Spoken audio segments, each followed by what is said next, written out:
دجالی فتنے کے بارے میں جو باتیں ہمیں معلوم ہوتی ہیں وہ کیا ہے؟ دجال کے کیا اوصاف ہوں گے، کیا خصائص ہوں گے، دجالی فتنے کے کیا مظاہر ہوں گے، کیا آثار ہوں گے، کیا اثرات ہوں گے، اس کی وضاحت میں پہلے تو ایک بات نوٹ کر لیجئے۔ ایک ہے دجالی فتنہ، ایک ہے ایک شخص معین المسیح الدجال، ان دونوں میں فرق ہے۔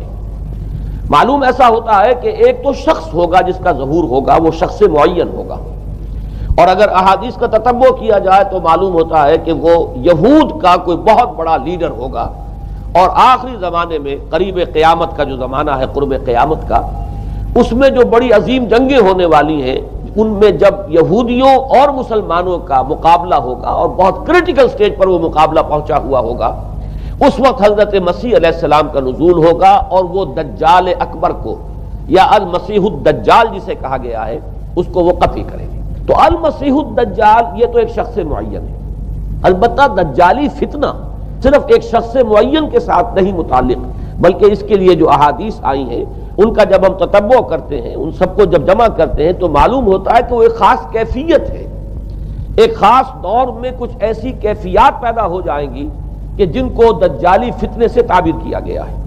وہ کیفیات کیا ہے؟ میں کچھ احادیث کے حوالے سے وہ میں نوٹ کر کے لایا ہوں، آج آپ کے سامنے رکھ رہا ہوں۔ پہلی بات یہ معلوم ہوتی ہے کہ اس دور میں، اس دجالی فتنے میں، انسان کو جو قواعد طبعیہ ہیں، جو قدرت کی طاقتیں ہیں، کائناتی قوتیں ہیں، ان پر غیر معمولی غلبہ، اقتدار، اختیار حاصل ہو جائے گا، اور وہ دجال متصرف ہوگا ان تمام قواعد طبعیہ پر، بالکل ایسے انداز میں جیسے کبھی انبیاء کرام علیہ السلام کو اللہ تعالیٰ معجزے عطا فرماتا ہے۔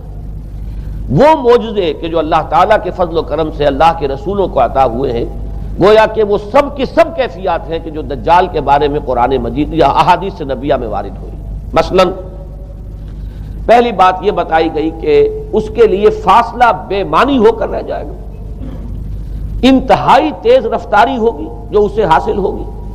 چنانچہ الفاظ یہ ہے کالغیث استدبرت الریح، وہ ایک ایسے طوفان کے مانند جو ہے وہ سیلاب آئے گا کہ جیسے کوئی بہت زوردار آندھی جو ہے اس کے ساتھ طوفان آیا کرتا ہے۔ آپ سائیکلون کا تصور کیجئے کہ جس طریقے سے وہ ایک انتہائی تیز رفتار ہوا جو ہے وہ طوفان کو لے کر آتی ہے، اس طور سے وہ فتنہ پھیلے گا۔ ایک اور حدیث میں الفاظ ہیں فلا تدع قریۃ الا حبطتها فی 40 لیلہ، یہ مسلم شریف کی روایت ہے حضرت نواس بن سمعان رضی اللہ تعالی عنہ سے۔ کوئی قریہ تک نہیں چھوڑے گا دنیا کی کوئی آبادی چھوٹی سے چھوٹی جس میں وہ نہیں پہنچ جائے گا 40 دن کے اندر اندر۔ یہ اس کی تیز رفتاری کا عالم ہوگا، گویا کہ میں تعبیر کر رہا ہوں اسے ان الفاظ سے کہ فاصلہ بے معنی ہو کر رہ جائے گا۔ اسی کے ضمن میں بعض اور روایات آئی ہیں۔ سواری جو ہے اس دجال کی اس کو گدھے سے تعبیر کیا گیا ہے، اس لیے کہ ظاہر بات ہے اس دور میں اور کسی شے کا اگر تذکرہ کیا جاتا ہوائی جہاز کا یا راکٹس کا تو وہ تو لوگوں کی سمجھ میں نہ آتا، اور پہلے انہیں ساری سائنس پڑھانی پڑتی تب وہ الفاظ استعمال کرتے، لہذا وہ اس کا خچر، اس کا جس پر سواری ہوتی ہے۔ لیکن اس کی تیز رفتاری کے لیے الفاظ آئے ہیں کہ اس کا ایک قدم اگر مکے میں ہوگا تو دوسرا قدم شام میں جا کر پڑے گا، اور الفاظ یہ آئے ہیں کہ اس کے دونوں کانوں کے درمیان فاصلہ جو ہے وہ 40 باع کا یعنی 80 ہاتھ کا ہوگا۔ بلکہ حضرت علی رضی اللہ تعالیٰ عنہ کے خطبے میں جو اس کا بیان ہوا ہے کہ اس کا ایک کان جو ہے وہ 30 ہاتھ لمبا کان ہوگا اس کا۔ ابھی ذرا یہ صرف احادیث آپ سنتے جائیے، پھر اس کے بارے میں ان سب کو جوڑ کر جو ہمیں نتیجہ نکالنا ہے اس پر گفتگو بعد میں ہوگی۔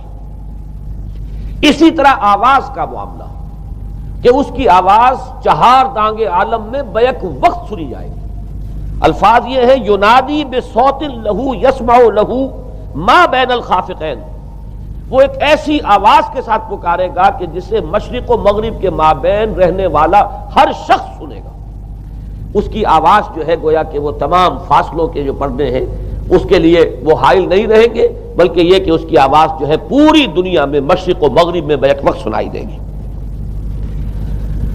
تیسری بات معلوم ہوتی ہے کہ علاج معالجہ وہ اس انتہا کو اور عمل جراحی اس انتہا کو پہنچ جائے گا۔ یہاں وہ الفاظ آئے ہیں جو قرآن مجید میں حضرت مسیح کے معجزات کے لیے آئے۔ حضرت مسیح کے الفاظ جو ابرئ الاکمہ والابرص، کہ میں مادر ذات اندھے کو اور جو کوڑھ کا مرض تو ان دونوں کو میں ٹھیک کر دیتا ہوں. حضرت مسیح علیہ السلام صرف ہاتھ پھیرتے تھے اور مادر ذات جو نابینا ہے, اندھا, بینائی اس کی آ جاتی تھی, اور کوڑھی جو ہے اس کے جسم پر ہاتھ پھیرتے تھے, اس کا کوڑھ درست ہو جاتا تھا. ابرئ الاکمہ والابرص, وہی الفاظ آئے حدیث میں کہ دجال کو یہ قدرت حاصل ہو جائے گی. نمبر 2 یہ کہ وہ یحیی الموتى, جیسے کہ حضرت مسیح کے الفاظ ہیں وہ احیی الموتى, میں زندہ کرتا ہوں مردے کو. حضرت مسیح فرماتے تھے ایک مردے کو قم باذن اللہ, وہ کھڑا ہو جاتا تھا. بالکل اسی طریقے سے دجال کو بھی قدرت حاصل ہو جائے گی کہ وہ مردوں کو زندہ کرے گا. مزید وضاحت ایک حدیث میں یہ ہے کہ وہ ایک شخص کو آری کے ساتھ بیچ میں سے چیرے گا, 2 ٹکڑے کر دے گا, پھر سیدھے گا اور زندہ کر دے گا. معلوم یہ ہوا کہ علاج معالجے کا علم اور دوسرے یہ کہ جراحی کا علم جو ہے وہ اپنی ان بلندیوں کو پہنچے گا کہ اس حد تک انسان کی رسائی ہو جائے گی. چوتھی بات, اس کو زمین اور فضا پر اس قدر غلبہ حاصل ہو جائے گا. الفاظ یہ حدیث کے یامر السماء فتمطر, وہ آسمان کو حکم دے گا بارش برسا اور وہ بارش برسائے گا. والارض فتنبت, اور زمین کو حکم دے گا کہ فصلیں اگا اور وہ اگائے گی. وَيَمُرُّ بِالْخَرْبَةِ فَيَقُولُ لَهَا اُخْرُجِي كُنُوزَكَ, اور وہ کسی ویرانے پر سے گزرے گا, اسے حکم دے گا, ویران چٹیل میدان, اور حکم دے گا کہ اپنے خزانے نکال. اور فرمایا اس کا نتیجہ یہ نکلے گا فَتَتَّبِعُهُ كُنُوزُهَا, تو اس زمین کے جو خزانے ہیں وہ نکل کے اس کے ساتھ چلنے شروع ہو جائیں گے. زمین پر قدرت, فضا پر قدرت, بارش کا حکم ہوگا وہ بارش ہو جائے گی, آسمان بارش برسائے گا, زمین اپنے خزانے اگل دے گی. 5ویں بات, وَيُبْعَثُ مَعَهُ الشَّيَاطِينُ عَلَى صُورَةِ مَن مَاتَ, اس کے ساتھ کچھ ایسے شیاطین مبعوث ہوں گے کہ جو ان صورتوں کو اختیار کریں گے ان لوگوں کی جو مر چکے, من الآباء والامہات والمعارف, جو آباء و اجداد اور مائیں اور دادیاں اور جو بھی جان پہچان والے لوگ ہیں جو فوت ہو چکے ہوں گے, وہ ان کی صورت اختیار کریں گے. فَتَأْتِيَ أَحَدَهُمْ فَيَقُولُ أَلَسْتُ فُلَانًا أَلَسْتَ تَعْرِفُنِي, پھر وہ آئے گا اور وہ شیاطین آئیں گے اور انسان سے کسی سے بات کریں گے, کیا تم مجھے نہیں پہچانتے, کیا میں تمہارا فلاں رشتہ دار نہیں ہوں. اپنی نشانیاں بیان کریں گے اور لوگ پہچانیں گے. یہ وہ احادیث ہیں کہ جن کا جو نتیجہ نکلتا ہے اب اس کو پہچان لیجئے. وہ نتیجہ یہ ہے کہ حضور صلی اللہ علیہ وسلم نے دجالی فتنے کے جو اوصاف بیان کیے یا جو علامات بیان کی, ان کا حاصل یہ ہے کہ سائنس اور ٹیکنالوجی کی وہ بلندیاں انسان کو حاصل ہو جائیں گی کہ جو چیزیں کبھی رسولوں کے معجزوں سے ظہور پذیر ہوتی تھیں وہ قوانین طبیعہ پر تصرف کے باعث خود انسان کرنے لگے گا. یہ ہے در حقیقت حاصل. چنانچہ آج آپ دیکھیے وہ جو اس کا گدھا ہے وہ ہمارے آج کل کے ہوائی جہاز ہے, اور آپ کو معلوم ہے کہ یہ رڈار جو ہیں ان کے ہوائی جہازوں کے, یہ بالکل اینڈز پر ہوتے ہیں ان کے بازوؤں پر, اور یہی ان کے کان ہیں, انہی سے انہیں وہ معلومات حاصل ہوتی ہیں. خود ان کی لمبائی چوڑائی جو ہے وہ کتنی ہے, اور پھر یہ کہ ان کے درمیان فصل جو ہے وہ 80 ہاتھ کا یا 40 باہ کا وہ موجود ہے. اور جہاز کی ایک اڑان اب تو کہیں بات پہنچ گئی کہ آپ کو معلوم ہے کہ پوری دنیا کے گرد بھی ایک جہاز جو ہے وہ چکر لگا لیتا ہے چند گھنٹوں کے اندر. لیکن یہ ہے کہ عام جو رفتار ہے اس میں بھی ایک پڑاؤ سے دوسرے پڑاؤ تک, ایک جگہ سے جس کو ہاپ کرنا کہتے ہیں, یہ بھی کم سے کم 500-700 میل کا عام طور پر سفر جو ہے وہ جہاز طے کر رہا ہے. اسی طریقے سے ہماری جو سائنس کی خاص طور پر جو طبی سائنس ہے, اب اس میں جس طریقے سے کہ زندہ رکھا جاتا ہے انسانوں کو, اور وہ ویجیٹیبل چاہے کہا گیا ہے ان کو ہیومن ویجیٹیبلز, لیکن یہ کہ دل کی دھڑکن بھی چلائے جا رہے ہیں, خوراک بھی پہنچا رہے ہیں, آدمی جو ہے وہ زندہ سال تک زندہ پڑا رہتا ہے. اور یہ کہ سرجری بعض جانوروں پر تو یہ بات ہو چکی ہے کہ کاٹے گئے ہیں اور پھر ان کو سی دیا گیا ہے, جوڑ دیا گیا ہے. یہ تمام جو بھی معجزے ہیں اس وقت سائنس دکھا رہی ہے. اسی طرح اگر یہ معجزہ دیکھنا ہو کہ زمین لقدق زمین جہاں کہیں کوئی آثار نہیں تھے کسی ایک پتے تک کے اگنے کے, اگر وہاں لہلہاتے ہوئے آپ کو چمن دیکھنے ہو تو ویسے سب سے پہلے تو یہ معاملہ ہوا تھا اسرائیل نے جو کر کے دکھایا تھا, لیکن اب تو آپ ابو ظبی چلے جائیے, سعودی عرب میں چلے جائیے. سعودی عرب کے اندر حال یہ ہے کہ آپ اگر ہوائی جہاز سے سفر کریں ریاض سے جدے تک تو آپ کو جگہ جگہ بڑے سرکولر پیچز نظر آئیں گے جہاز سے, نہایت گرین, اور اس کے اندر جو ہے آرٹیفیشل اریگیشن کے ذریعے سے اور بہت عمدہ وہاں کاشت ہو رہی ہے، بہت خوبصورت فارمز جو ہیں وہ تمام کے تمام سرکولر پیچز، اس لیے کہ جو اریگیشن ہوتی ہے وہ ان ویلز کے ذریعے سے ہوتی ہے کہ جو ایک سرکل میں چلتے ہیں، اور پانی کی وہ آرٹیفیشل بارش جو ہے وہ ہوتی رہتی ہے۔ باقی یہ کہ فضا سے آرٹیفیشل رین، یہ تو بہت ہی سادہ سی بات ہے کہ فضا کے اندر ایٹماسفیرک کنڈیشنز کو ذرا تبدیل کیا جائے تو بارش آ جاتی ہے۔ اور باقی رہ گیا آواز کا یہاں سے وہاں جانا، وہ تو آواز ہی نہیں، اب تو آپ صورتیں دیکھ رہے ہیں۔ آپ کو نیو یارک میں بیٹھا ہوا خطاب کرے، آپ پوری دنیا کے اندر جہاں چاہیں وہ آل ورلڈ اینٹینا آپ کے پاس صرف ہونا چاہیے، باقی یہ کہ آپ دنیا کے کسی بھی گوشے میں بیٹھے ہوئے کسی شخص کا خطاب جو وہ سن سکتے ہیں۔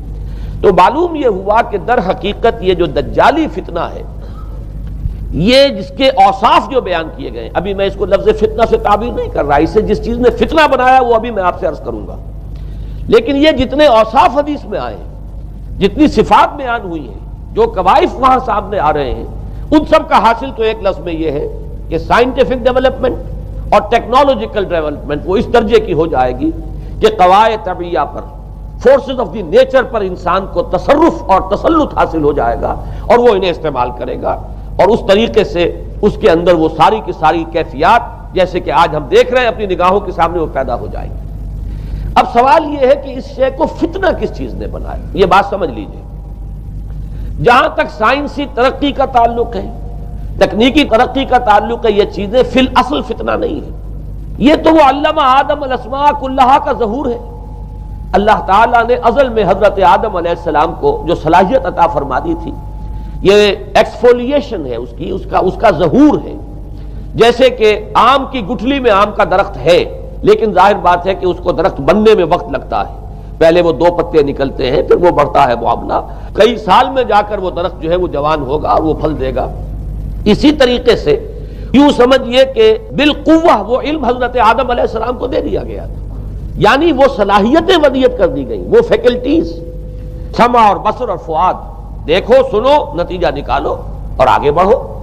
آپ نے چیز دیکھی، ایک سنی، نتیجہ نکالا، اس کو نوٹ کیا، آگے بڑھے، پھر کوئی چیز دیکھی، پھر کوئی سنی، اپنے سابق جو نتیجہ آپ نے نکال کر محفوظ کیا تھا اپنی میموری میں، اس کے ساتھ اس کو ٹیلی کیا، کوئی اور نتیجہ نکل آیا اور آگے بڑھے۔ تو یہ تو سٹیپ بائی سٹیپ، قدم با قدم انسانی علم آگے بڑھ رہا ہے۔ یہ ہرگز فتنہ نہ ہوتا، میرے الفاظ پر توجہ کیجئے، اگر اس کے ساتھ متوازن طور پر ایمان اور روحانیت کا ارتقا بھی ہوتا رہتا، اگر اس کے ساتھ اللہ کی معرفت، اللہ کی محبت، آخرت کا ایمان، منزل انسان کی جو ہے وہ آخرت ہے، دنیا نہیں ہے، اگر یہ چیزیں ساتھ کے ساتھ ہوتی تو یہ ہرگز فتنہ نہیں۔ فتنہ در حقیقت اسے جس نے بنایا ہے وہ یہ ہے کہ کچھ ایسے اسباب ہوئے ہیں، اور وہ اسباب آج مجھے بیان کرنے کہ در حقیقت موجودہ عیسائیت اس کا سب سے بڑا سبب ہے۔ اس کے نتیجے میں ایک بہت بڑا گیپ ہے، اپالنگ گیپ ہے، بڑا مہیب خلا ہے، بڑی وسیع خلیج ہے جو حائل ہو چکی ہے کہ ایمان اور روحانیت ختم ہوتے چلے گئے، اور یہ ٹیکنیکل اور سائنٹیفک ڈیولپمنٹ بڑھتی چلی گئی۔ ان دونوں کے درمیان جو مہیب خلا پیدا ہوا ہے اس نے اسے فتنہ بنا دیا ہے، اور عظیم ترین فتنہ بنا دیا ہے۔ ورنہ اگر اس کے ساتھ ہی اللہ پر ایمان، آخرت پر ایمان، اور انسان کے اندر ایمانی کیفیات، اس کی روحانی کیفیات اگر یہ بھی برقرار رہتی، بلکہ اس کے ساتھ متوازن طور پر ان کو ترقی کرنا چاہیے تھی، تو یہ ہرگز فتنہ نہیں ہے۔ تو پہلی بات یہ سمجھ لیجئے کہ اگرچہ دجالی فتنے کے جو صفات، اس کے اوصاف، اس کی علامات، اس کے مظاہر جو بھی حدیث کے ذریعے سے ہمیں معلوم ہے، جس کا میں نے ابھی آپ کے سامنے تذکرہ کیا، وہ سب در حقیقت تعبیر ہے اس دور کا جو محاورہ ہے، اس دور کی جو زبان ہے، اس دور میں جن الفاظ سے گفتگو کی جا سکتی تھی، اس دور کے ایڈیم میں آج کی جو سائنٹیفک اور ٹیکنالوجیکل ترقی ہے، گویا کہ اس کی تعبیر کی گئی ہے کہ وہ دجالی فتنہ ہوگا۔ لیکن اس شے کو فتنہ بنانے والی شے در حقیقت یہ ہے کہ ایک بہت بڑی خلیج حائل ہو چکی ہے ایمان اور روحانیت، اور دوسری طرف سائنٹیفک اور ٹیکنالوجیکل ڈیولپمنٹ میں ان دونوں کے درمیان اتنا بود اور فصل پیدا ہو گیا ہے کہ جس کی وجہ سے اس نے فتنے کی شکل اختیار کی ہے۔ اس کا سبب کیا ہے، آج ہمیں اس پر غور کرنا ہے۔ دیکھیے حضرت مسیح علیہ السلام کا دین، اور جیسا کہ میں نے عرض کیا ہے سورہ کہف کے پہلے رکوع میں تذکرہ انہی کا ہو رہا ہے، وَيُنذِرَ الَّذِينَ قَالُوا اتَّخَذَ اللَّهُ وَلَدًا مَا لَهُم بِهِ مِنْ عِلْمٍ وَلَا لِآبَائِهِمْ كَبُرَتْ كَلِمَةً تَخْرُجُ مِنْ أَفْوَاهِهِمْ يَقُولُونَ إِلَّا كَذِبًا فَلَعَلَّكَ بَاخِعٌ نَفْسَكَ عَلَىٰ آثَارِهِمْ إِن لَّمْ يُؤْمِنُوا بِهَٰذَا، اور رسول آنے والا نہیں تھا۔ اللہ تعالیٰ کی طرف سے اس دین کو، اس شریعت کو ایک پروٹیکشن حاصل ہے، لہذا ایک جزو کی حد تک گمراہی جو ہے پھیل سکی، کل پر محیط نہیں ہوئی۔ لیکن بدقسمتی سے دین مسیحی کے بارے میں یہ ہوا کہ کچھ عرصے تک تو کشمکش رہی ہے۔ اصل دین مسیحی پر بھی جو کاربند لوگ تھے اور جو اس کے اوپر مستقیم رہے وہ قائم کچھ عرصے تک رہے ہیں، لیکن ہوتے ہوتے تقریباً اس دور تک آ کر جب کہ حضور کی بعثت ہوئی ہے، اصل دین مسیحی کے ماننے والے تقریباً ختم ہو چکے تھے، شاذ لوگ رہ گئے تھے، اور ان میں بھی یہ جرت نہیں تھی کہ اپنے اصل دین کا وہ اظہار کر سکے، بلکہ ہوتے ہوتے ان 600 سالوں کے اندر یہ ہوا کہ وہی پالزم جو ہے در حقیقت اس نے ہی مسیحیت کی شکل اختیار کر لی۔ یہ پالزم جو ہے یہ ہے در حقیقت، یوں سمجھیے کہ ادیان عالم کی تاریخ میں سب سے زیادہ گمراہ کن مذہب، جس کا رد عمل پیدا ہوا ہے یورپ میں، جس نے کہ اس دجالی فتنے کی شکل اختیار کی ہے۔ میں یہ چاہتا ہوں کہ اس کے ضمن میں چند باتیں آج آپ کے سامنے رکھوں۔ پال نے جو دین مسیحی میں یا دین اسلام میں جو صحیح دین ہے اللہ کا، اس میں 3 تبدیلیاں بنیادی کی۔ سب سے پہلا تو وہی جو قرآن کہہ رہا ہے، الذین قالوا اتخذ اللہ ولدا، مسیح کو، حضرت مسیح علی نبینا علیہ الصلوۃ والسلام، انہیں خدا کا بیٹا قرار دیا گیا۔ اور اس میں بھی نوٹ کیجئے، بیٹے کے لیے عربی زبان میں 2 لفظ ہیں، ابن اور ولد۔ ابن کا لفظ ذو معنیین ہے، 2 معنی ہیں اس کے۔ ابن بیٹے کو بھی کہتے ہیں، اور ابن کا کوئی معنوی تعلق بھی ہو سکتا ہے، صرف بیٹا نہیں۔ ابن السبیل مسافر کو کہتے ہیں، راستے کا بیٹا، یعنی چونکہ راستے کے ساتھ اس کا ایک تعلق ہے، راستہ چل رہا ہے، وہ تو ابن السبیل ہے۔ ابن الوقت، وقت کا بیٹا، وہ وقت کا بیٹا اس معنی میں نہیں ہے، بلکہ یہ ہے کہ جو ہر وقت جو ہے حالات کے مطابق گرگٹ کی طرح اپنا رنگ بدلتا چلا جائے، چلو تم ادھر کو ہوا ہو جدھر کی، وہ ابن الوقت ہے۔ تو ابن الوقت اسی طریقے سے جو میں نے دوسری مثال دی ہے، ان کو اگر آپ سامنے رکھیں گے تو معلوم یہ ہوا کہ ابن کے تو دونوں معنی ہو سکتے ہیں، لیکن ولد یہ بالکل مخصوص ہے اولاد کے معنی میں۔ ولد یہ تو گویا کہ صلبی اولاد، اور عیسائیت وہ ہے مذہب کہ جس نے کہ بدترین شرک کی صورت اختیار کی ہے، اور ان کے ہاں عقیدے میں یہ الفاظ ہیں کہ مسیح اللہ کا، خدا کا صلبی بیٹا ہے، تاکہ کوئی شک نہ رہ جائے کہ کوئی اور نسبت ہے جسے ابن سے تعبیر کیا گیا، کوئی اور تعلق ہے جس کے لیے یہ لفظ اختیار کیا گیا، صلبی کا لفظ استعمال کیا گیا ہے کہ یہ خدا کا صلبی بیٹا ہے۔ اور یوں سمجھیے اب اس کا جو نتیجہ نکلا کہ بیٹا اگر کسی کا ہے تو ظاہر بات ہے کہ وہ ہم جنس ہے، ہم نوع ہے اپنے باپ کا۔ انسان کا بیٹا انسان ہوگا، سید زادہ جو ہے سید کا بیٹا سید ہوگا، مغل کا بیٹا مغل ہوگا، گھوڑے کا بیٹا گھوڑا ہوگا، گدھے کا بیٹا گدھا ہوگا۔ معلوم یہ ہوا کہ بعین ہی جو کچھ باپ ہوتا ہے وہی بیٹا ہوتا ہے۔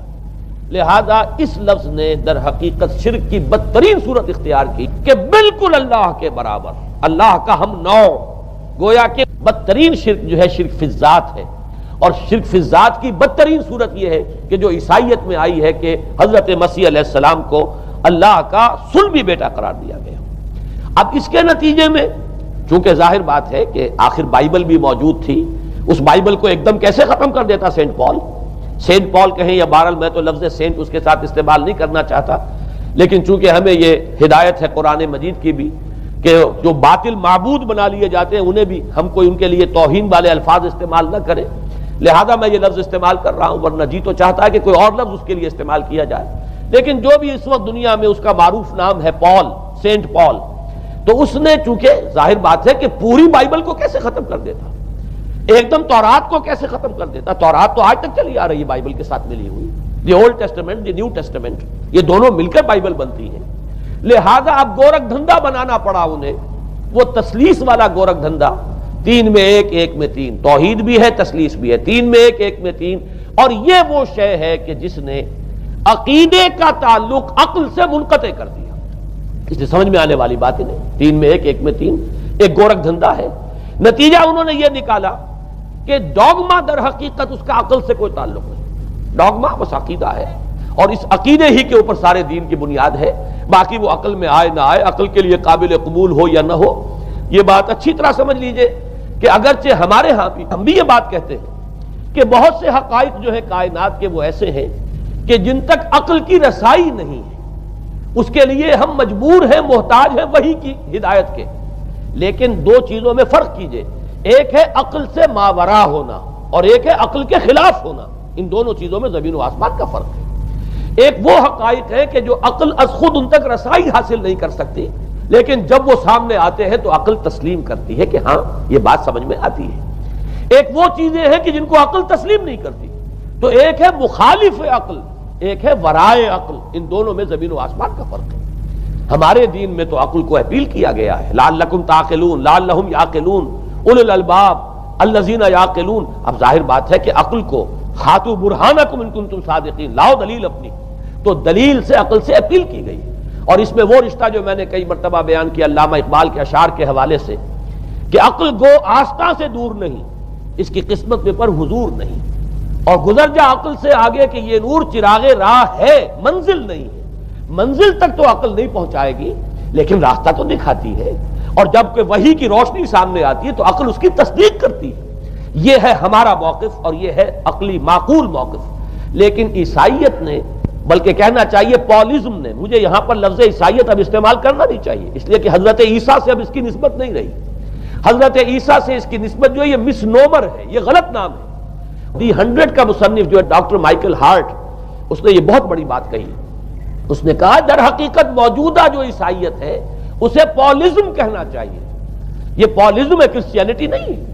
اس لیے کہ در حقیقت حضرت مسیح علیہ السلام کی تعلیم جب تک وہ دنیا میں تھے وہ یہ نہیں تھی کہ جو پال نے دی. البتہ اس نے پال کو بہت بڑا شخص مانا، اس میں کوئی شک نہیں، اس لیے کہ اس نے تاریخ کے ایک دھارے کا جو ہے وہ رخ موڑ دیا ہے.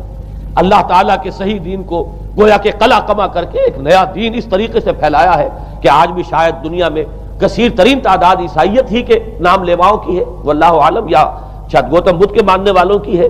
بہرحال یہ کہ بہت بڑی تعداد میں آج حضرت مسیح علیہ السلام کی طرف جو منسوب ہے غلط طور پر دین، اس کے نام لیوا دنیا میں ہے. اس اعتبار سے وہ یقیناً اس کا تو حق رکھتا ہے کہ اس کا نام بھی اس کتاب میں آئے کہ جس نے تاریخ کے اوپر اثرات اپنے پیدا کیے. اور حضرت مسیح علیہ السلام جب تک دنیا میں تھے عیسائیت کی حقیقت بنی اسرائیل یا یہودیت کے ایک فرقے سے زیادہ نہیں تھی. ڈیٹیچ نہیں ہوا تھا یہ دین حضرت موسیٰ علیہ السلام کے دین سے. لیکن یہ کہ پال نے اسے بالکل ایک مستقل بذات ایک جدا گانا دین کی شکل دے دی ہے، تو یہ پالزم ہے.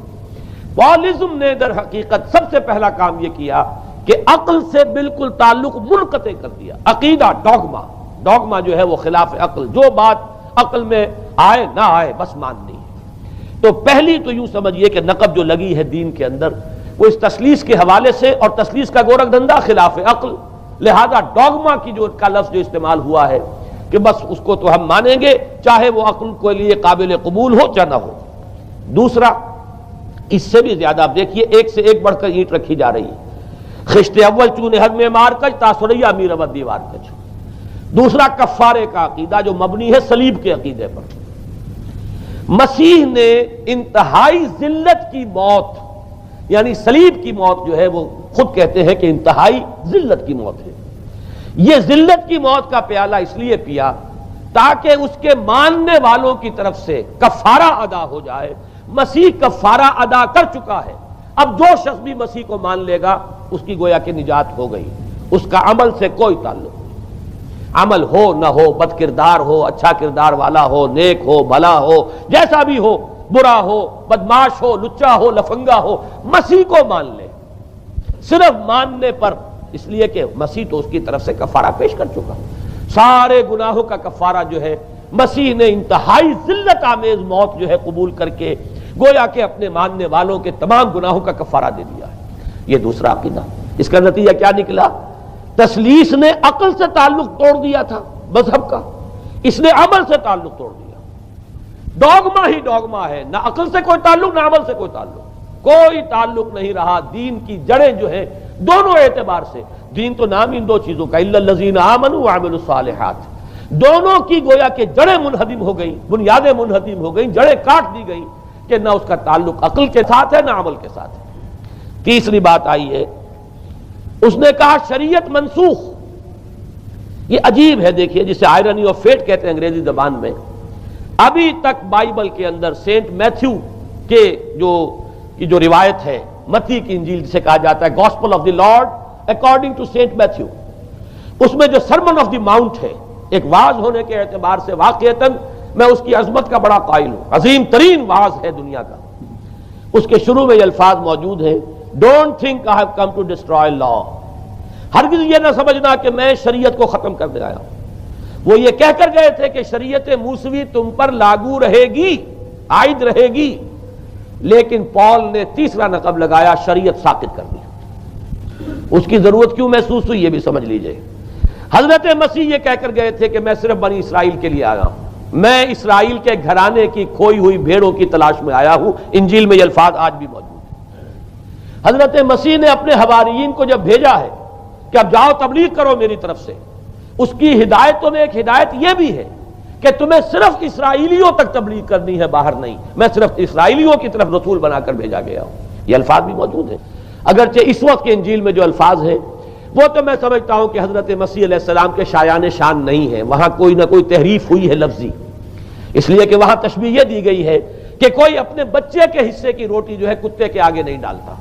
گویا کہ جینٹائلز جو ہیں غیر بنی اسرائیلی، انہیں اس جملے کی روح سے انہیں کتوں سے تشبیہ دی جا رہی ہے کہ میرے پاس میرے بچوں کے حصے کی روٹی ہے، میرے بچے ہیں اسرائیلی، میری روٹی جو ہے یہ جو میرے پاس ہے وہ اسرائیلیوں کے لیے ہے، کوئی اپنے بچوں کے حصے کی روٹی کتے کو نہیں کھلاتا۔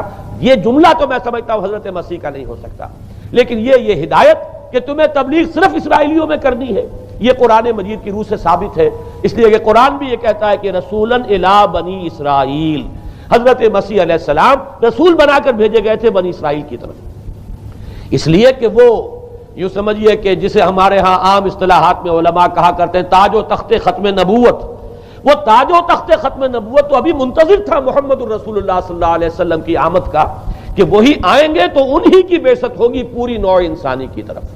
آپ سے پہلے کسی رسول کی بعثت پوری نوع انسانی کی طرف نہیں ہوئی بشمول حضرت مسیح علیہ السلام۔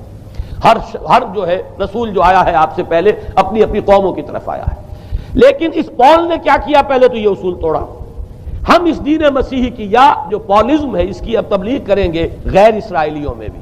وہاں انہیں دقت پیش آئی، شریعت موسوی بڑی بھاری شریعت ہے، اب وہ بھاری شریعت جو ہے اس کو قبول کرنا تو لوگوں کے لیے آسان نہیں ہے۔ انہوں نے یہ کیا کہ یہ شریعت تم پر ساقط، شریعت کا بوجھ تم پر نہیں، برڈن آف لا یہ تمہارے لیے نہیں ہے۔ اور میں یہاں مثال دے دینا چاہتا ہوں، بین ہی تاریخ نے اپنے آپ کو دہرایا ہے۔ عبداللہ ابن سبا نے جو فتنہ شروع کیا تھا ہمارے ہاں، ہماری تاریخ میں جو اس کے اثرات پھر پیدا ہوئے ہیں، ان میں سے ایک جو ہے وہ شکل وہ اسماعیلیت والی ہے کہ اسماعیلیت نے بھی بین ہی یہی شکل اختیار کی ہے۔ ہندوستان میں آ کر جب اسماعیلی داعیوں نے جب تبلیغ کی ہے تو شریعت ساقط کر دی۔ آج آپ کو جو اسماعیلی ملیں گے ان کے ہاں کوئی شریعت نہیں ہے، کوئی نماز نہیں، مسجد ان کی ہوتی نہیں، جماعت خانہ ہوتا ہے، وہ کلب گھر ہے، آتے ہیں جمع ہوتے ہیں کھانا کھاتے ہیں، اللہ اللہ خیر صلی اللہ کو باتیں چیتیں کرتے ہیں، ان کے اوپر شریعت ہے ہی نہیں، نہ روزہ ہے نہ نماز ہے۔ اور بین ہی وہی جو اختیارات میں ابھی آپ کو بتاؤں گا کہ جو پوپ کے ہیں وہی ان کے امام حاضر کے اختیارات ہیں۔ بہرحال تیسری نقب جو میں نے عرض کیا آپ سے وہ یہ تھی کہ شریعت منسوخ، اس کا نتیجہ کیا نکلا؟ اب دیکھیے ذرا غور کیجئے، ایک بہت بڑا خلا پیدا ہو گیا، وہ خلا کون پر کرے گا؟ شریعت کے بارے میں سارے اختیارات اب پوپ کو حاصل ہیں، وہ جس چیز کو چاہے حلال کر دے، جس چیز کو چاہے حرام کر دے، جس چیز کو چاہے قرار دے دے کہ یہ ممنوع ہے، جس چیز کی چاہے اجازت دے دے، اس لیے کہ اب شریعت تو رہی نہیں، خلا ہے، اس میں سوالات تو پیدا ہوں گے، یہ کام کیا جائے یا نہ کیا جائے، کون کرے گا؟ تو جب شریعت ختم ہوئی تو سارا اختیار پوپ کے ہاتھ میں آ گیا ہے۔ یہ میں بعد میں ذرا اور تفصیل سے بتاؤں گا کہ کیسے کیسے اختیارات پھر مذہبی طبقے کے ہاتھ میں آئے ہیں۔ اس کے نتیجے میں تاریخ انسانی میں ورسٹ فارم آف تھیوکریسی پیدا ہوئی۔ تھیوکریسی کسے کہتے ہیں؟ جو آج کی اصطلاح میں گالی ہے، تھیوکریسی۔ قائد اعظم کے جملے آپ نے کئی پڑھے ہوں گے، اسلام میں کوئی تھیوکریسی نہیں، مذہبی طبقے کی حکومت نہیں اسلام میں، اور 100% درست ہے۔ تھیوکریسی کہتے ہیں ایک مذہبی حلقے کی، مذہبی طبقے کی حکومت، اس کے ہاتھ میں اختیارات آ جائیں، اور قرآن مجید میں اسی وجہ سے ان کے اوپر الزام لگایا گیا اتخذوا احبارهم ورهبانهم اربابا من دون اللہ، انہوں نے اپنے علماء اور صوفیوں کو اللہ کے سوا اپنے معبود بنا لیا۔ حضرت عدی ابن حاتم رضی اللہ تعالیٰ عنہ جب ایمان لائے، یہ حاتم طائی جو مشہور ہے سخاوت میں، ان کے بیٹے ہیں، قبیلہ طے سے ان کا تعلق ہے، حاتم طائی تو طے سے ہے، ان کے بیٹے عدی ہیں، یہ عیسائی تھے۔ یہ جب ایمان لائے اور پھر انہوں نے قرآن پڑھا تو انہیں ایک اشکال ہوا کہ قرآن مجید میں تو ہم پر الزام لگایا گیا ہے کہ اتخذوا احبارہم و رہبانہم اربابا من دون اللہ،